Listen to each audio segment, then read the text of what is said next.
Welcome to Kickstarter Radio 102.4, and today we're looking at Marvel United X-Men.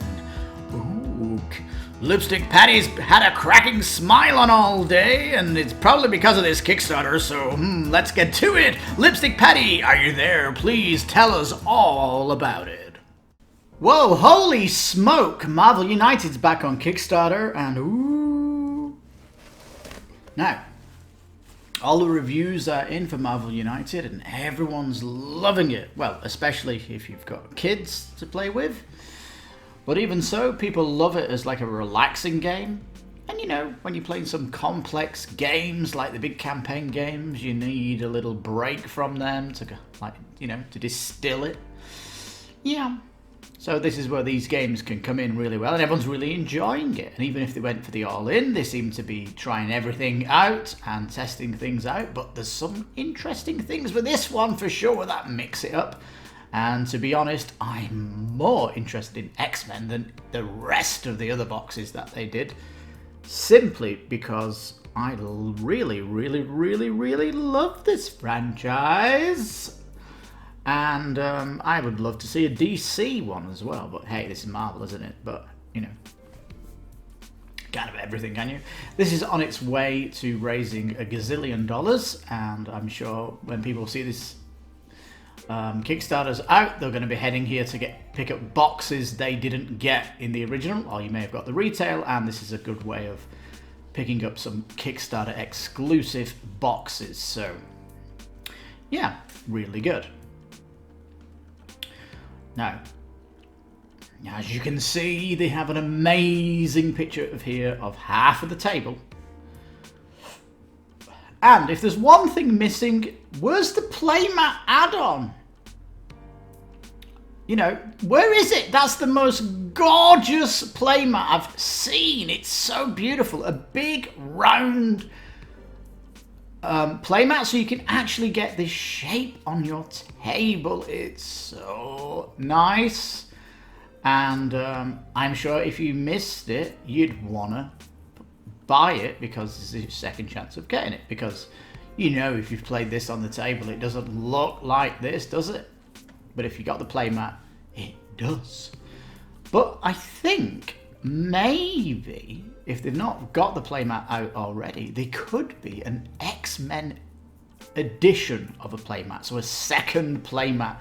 That's my thinking. That's a guess. We'll see if that comes to fruition. All right. Now, solo, and people are enjoying the solo mode. Yes, up to 5, and you can play as the villain now. Dun, dun, dun, dun, dun, dun, dun, dun, dun. Yes, you can do 1 versus 1. You can do team versus 1 in this edition. It is the most. It's giving you the most gameplay change of all the additional boxes, and I'm guessing though this is a core box in its own right. And it's actually more appealing to me that one can actually play the boss here, because instead of it being, you know, a little bit easy, you can really make it competitive. So yeah, it really has come back and it's changed, and it's, you know, it's not just a change of paint here. It is changing the experience, and that seems to be what the gameplay boxes have been doing anyway. Mutants United. I've not heard of X-Men called that before. It sounds like a football team. And I mean soccer, but I'm Wolverine playing, I don't think. It looks like they're playing American football here, isn't it? Fast-paced cooperative game. Yeah, it is supposed to be lightning fast. Uncanny character pieces. Uncanny? Like, if I showed you this picture of Professor X, would you ever guess? I mean, if it's an uncanny, it means it has a representation of the person, even though it's not the right person. But I would never guess that's Professor X. Anyway, moving on. Wolverine here, though, is from the comics, though. This isn't the movie Wolverine, because I don't think in the movie he's ever worn this outfit. And And we've been blessed with some great video games of Wolverine and some really good stuff. Now, gameplay basics here, but it's a known quantity now. It's a fantastic game. Gameplay is solid. And it really was weird that on the first Kickstarter, they just didn't do a playthrough, like an official CMON playthrough with the designer, because that often is a fantastic way of getting on it without guessing, because the rulebook's only showing you an abstract version of the game. Until you sit down and play it, you know, you need it.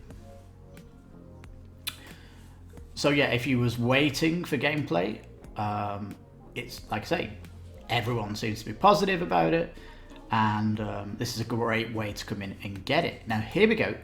Gameplay evolutions, super villain mode. Up to 5 players with one controlling the villain against the rest. 1 versus many, this sounds fantastic. You're getting super villain cards now to use when you're playing the Gillum. This is going to be, it says, nasty surprises for the heroes. Now this is going to be a key feature as we go down. It does say though that every superhero does have a card up their sleeve for that heroic movement. So there's potential counter cards that they could get. Now there is Antiheroes. These can play both bosses and a hero. That's a really nice addition as well. It's like a fantastic stroke, master stroke they've done here to have this in. Now, each hero has at least 4 special effect cards in their deck, usually 2 types or more. There has been a little bit of a stink rat about the game where the heroes don't play that differently, even though they do. But I'm guessing adding more special effects to the heroes here is making sure they all do feel unique. And because these are mutants, they have huge thematicness to their mutant powers, so it makes sense anyway. They can get 4 special effects out of them, so super cool. And it says key effects are always in your starting hand, so you've always got a good starting. You like getting into that fight big time. Now these testimonies are a little bit flat for me. If you go to the Dice Tower, they had a 4-way video. I can't remember what the series is called when they do it with the 4 screen. That's really fantastic to watch. I recommend that for your research. Were Tom, Roy, Z, and the old man. That guy, Mike. Sorry, my brain was burning. Yeah, the older gentleman that they've got there. He also loves it too. Now it's coming in nice at the Mutant Pledge. You can expect to pick it up at retail too. So what's coming here that's Kickstarter friendly? Pyro. Okay, Blob. Never heard of him. But he looks fun. I like fat characters in games, so that mini looks cool. And Toad, who are you? I do like this guy. I like that he's got the base. And this is one thing that you need to mention about these minis. They all have sculpted bases. They're really cool. In fact, Magneto here with him pulling up like the road as he's levitating, that's very cool. Wolverine with the dust smoke here as he's charging towards you. Like, they're really, really cool. The bases. This is basically CMON really kind of looking at the criticisms that they've had of the past with their flat bases, and they really knocked it out with the sculpting team. And you notice Pyro here is using a plastic addition to get the fire here. I like that. I like that little touch. Something we're seeing in Freedom 5. Where they're mixing the actual plastic mini up with some more plastic features to bring like the hero power out. Really is nice. And I especially like Toad's tongue, isn't it? Great. And Blob, with his little underpants on, he could be a great character to play. All right. Wolverine, of course I want to play him. Jean Grey. I don't know who that is. Now, the CMON do have fantastic updates where they talk about each of these heroes. They certainly did that with the original one, but Jean Grey. Cyclops, yes, no, that one. Storm, of course. Fantastic creature. The Beast, who's he? Professor X, yes, of course. Sabretooth, okay, no. Juggernaut, no. Magneto, yes. Mystique, yes. I love her outfit, big time. And especially Magneto looks fabulous, doesn't he? Now, I often feel like the locations could be giving you more, but the way you get in these boxes, they're just adding more to them. And really the difference setup is coming from the bosses you fight and the heroes. So not too concerned about locations being just 8. The dashboards are great. They've got the big flash picture. The hero image is really nice, and these are all looking nice and cool. I like the hero cards. These are definitely going to be sleeved if you get the game.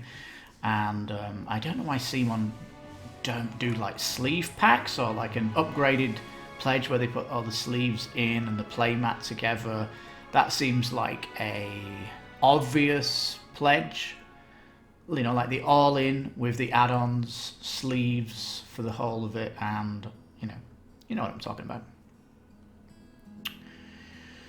Now, the supervillain cards, which are going to be like the powers when you're one versus many. Unfortunately, there aren't supervillain cards for the Kickstarter boxes from last year. Now, that's going to be interesting if they bring an add-on for this, where they give you supervillain cards that can be used for all the villains in the past games, because that would massively open up the floodgates, where you've got so much choices now playing a villain. And it seems to be an obvious thing to do, doesn't it? I mean, it seems to be like a hell of a lot of work, though. And I don't know if these are going to be generic, but you can use these across the whatnot. But my biggest hope would be that they are specific to the villain, like the player cards are. Alright, tokens are all looking hot as well, and again you could have some acrylic tokens as an add-on, because CMON, you seem to be coming here with a retail pledge and you don't understand what Kickstarter people want to add on. We want to make it different than retail. We want things like acrylic tokens. We want things like sleeves for all the cards. We want a playmat, etc. And just want to say, Freedom 5 did a painted mini set as part of a pledge, and it looked phenomenal. Next generation minis that are 3D printed with color. This is the next generation type of minis, and it would look perfect for this game. You know, I think the CMON need to look at what the market's doing, especially the superhero market, because Freedom 5, those incredible minis there, really would be like, your mouth would drop to the floor if they had a painted set of these characters. Because you know you're not getting that at retail. You know that box is going to be super Kickstarter sexy and you're going to be all over it. It's going to be like, yo, yes, like the dream Kickstarter. And you know, Kickstarter's all about miracles, and CMON, come on, you've got the whole power behind your, your company, and oh, it guts me that you don't have these things. All right. Are you looking for the ultimate challenge? Yep, the Horseman of the Apocalypse is the challenge, and we are getting all villains in this pack, and it seems to be a great addition. A total great addition because it's increasing difficulty if you're playing as co-op, and it's giving you a wider gamut of heroes to play, against the many. Death's looking interesting with the wings of steel. Pestilence, the horse, very nice. Sorry, excuse me. War, great mount. I like that mount as well. Looks like he did his hair cut with a bowl. And Famine here, who looks like he's been on American Idol and used some hair mousse or something like that. It's like trending, isn't he? Went to the hairdressers before this shot. Anyway, 2 more location tiles. Only 2. Villain dashboard though, yeah, and we've got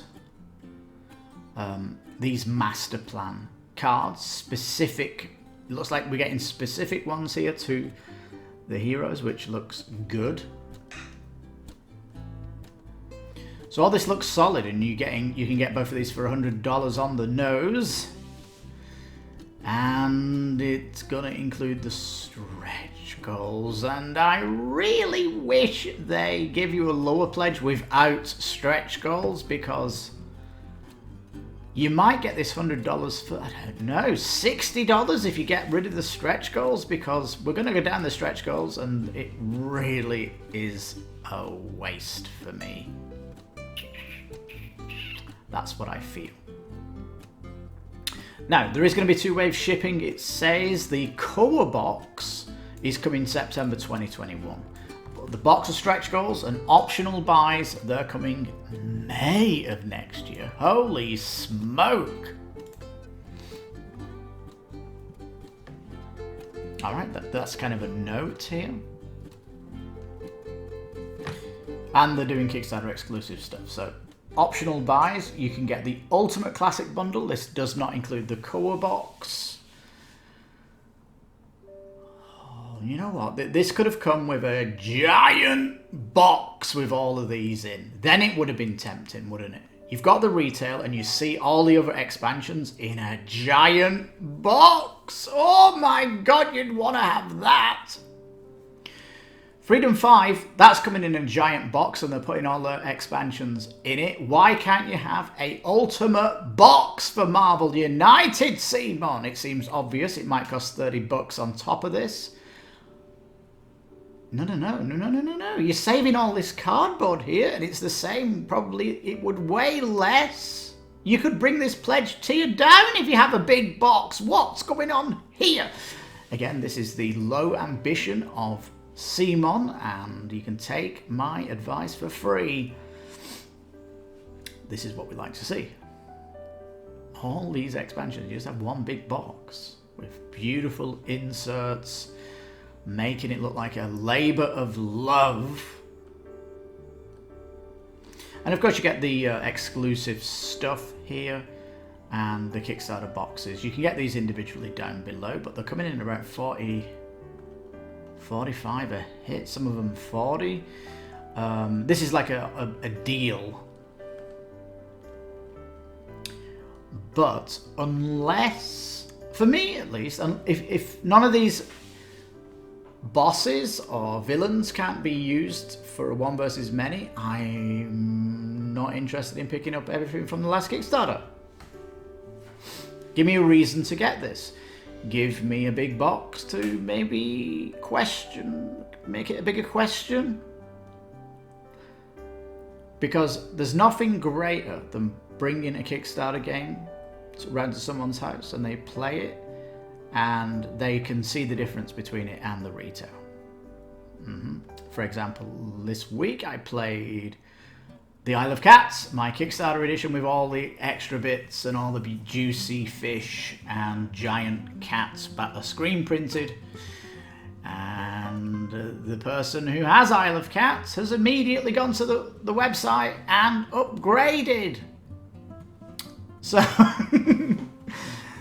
what I'm trying to say is, when you do have Kickstarter boxes, and it can make people follow you to get a Kickstarter edition. Well, here you go. This is your Kickstarter edition. You can get 220, not coming in a big box. Although, this is a nice 21-day campaign. CMON are known for adding to the campaign, so we'll just have to see. Now, classic cardboard locations, this is considered a little bit of a waste, and most opinions of it, it seems to be a luxury beyond what's necessary. The box of villains. Yeah, there doesn't look like to be an upgrade pack for these to play them. Not yet, at least. The Infinity Gauntlet one, that's like the most difficult villains to play. It really is the hardest one. And the rest are just, potentially adding little bit of things here and there. They're the most important ones that I've mentioned. Alright. Farrell, never heard of you. Polaris, never heard of you. Shadow King, never heard of you. Strong Guy, what a generic name. Marvel, you can't do better than Strong Guy. Boom, boom. You've got the character up yonder who has the plastic edition for the fire. Why have you not done this for Boom Boom? Okay, this is, these are potential, previews. They're not representative. They may do that. Callisto, who's this chick?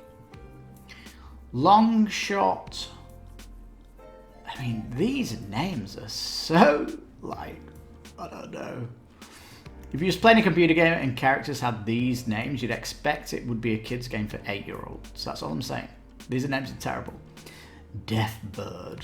Okay. Sunspot. Who named these things? Magic. Not even looking like she can do any magic with this mini. Anyway. Arcade. I've obviously gone outside the realm of my knowledge here. Firestar. Oh my god. That mini looks sweet though, doesn't it? They only need to make 1 million. They've probably made that by the time we go up. The big difference with the shipping. Yes, the shipping prices, you may notice, are cheaper than normal because that is not been added.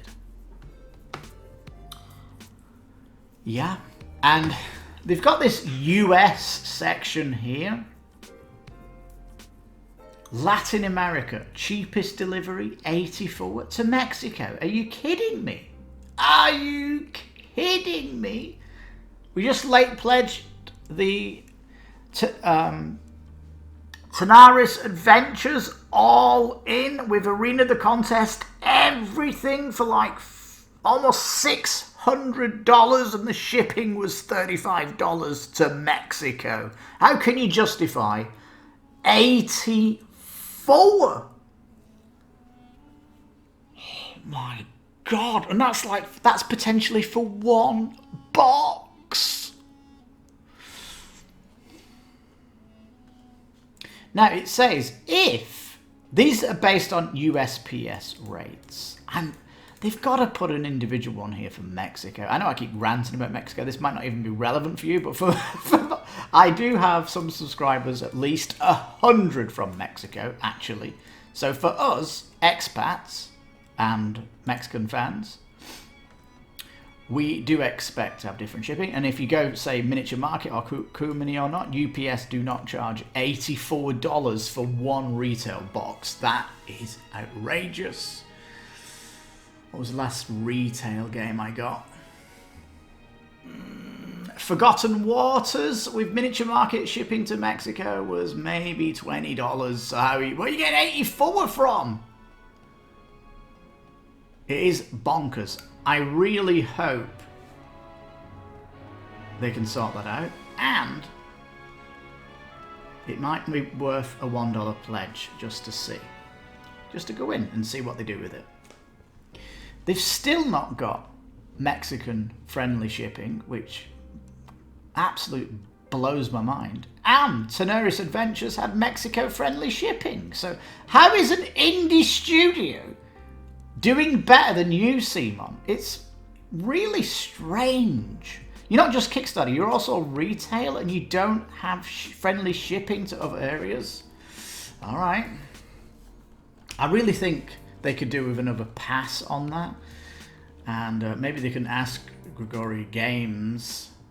Is it Grigori Games that do Tenaris Adventures? Who do they ship with?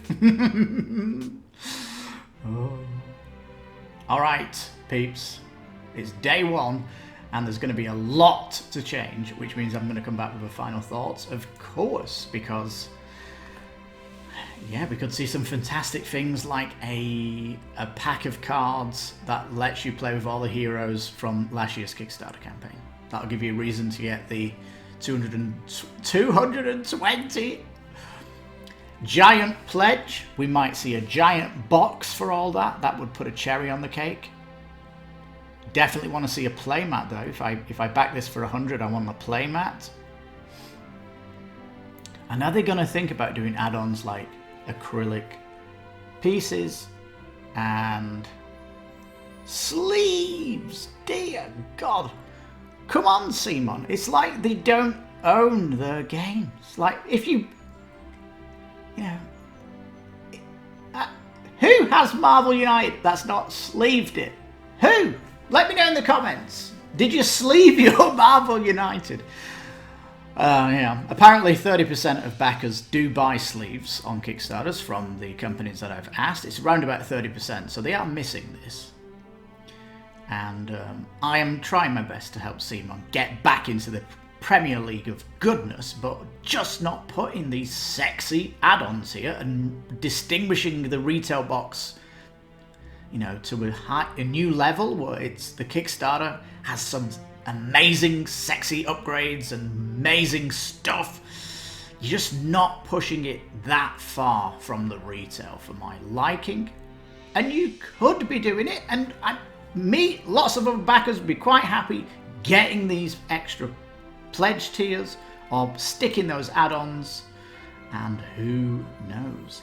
I'll tell you what's interesting about this Kickstarter though. It's how popular is X-Men, because it's not really used in the space of retail, is it? So if this is mega popular, this could rebrand X-Men. In fact, I think Marvel Champions have started bringing them over, isn't it? So yeah, it's like X-Men are coming into board games now, and we'll see how popular it is with this. Let's hazard a guess. It's going to break 3 million. That's what I feel, especially when they put some expansion boxes there and a playmat and maybe some other juicy stuff. It'll definitely get past 3 gazillion. Anyway, peeps, it is a very exciting Kickstarter. I love the new gameplay where you can 1 versus many it, 1 versus 1. I love that concept.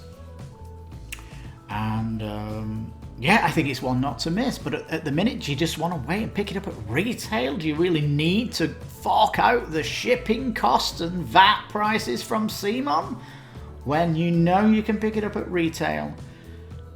Oh man, that sucks, doesn't it? Because how much is the Kickstarter exclusives going to be that much used by you? So that's definitely going to have to be in the balance. But yeah, I'll come back to my final thoughts. We need to see what they show over the 21 days. And it could be like incredible. And I really hope it does go incredible. And yeah, I wish CMON all the best with the campaign. And we'll come back in 19 days to give our final thoughts. But wow, what an impressive start to the campaign. Gonna hit that 1 million soon, and it can only go up from here. So more goodness coming out. But just to finally say, we need a playmat, we need sleeves, we want acrylic pieces, and we want a big Kickstarter box. Or at least a Kickstarter box with some fancy sparkle on the box. I don't know. UV spotting. Isn't it obvious, these things that we want? CMON! Come on, you can do it! You can do it! You're please the backers and you get more money out of us and you become a bigger project on Kickstarter. So it's a win-win-win. So on that bombshell, thank you so much for watching. I've been your host, Lipstickpaddy. You've been listening to Kickstarter Radio 102.4. You take care, stay safe, and bye-bye for now.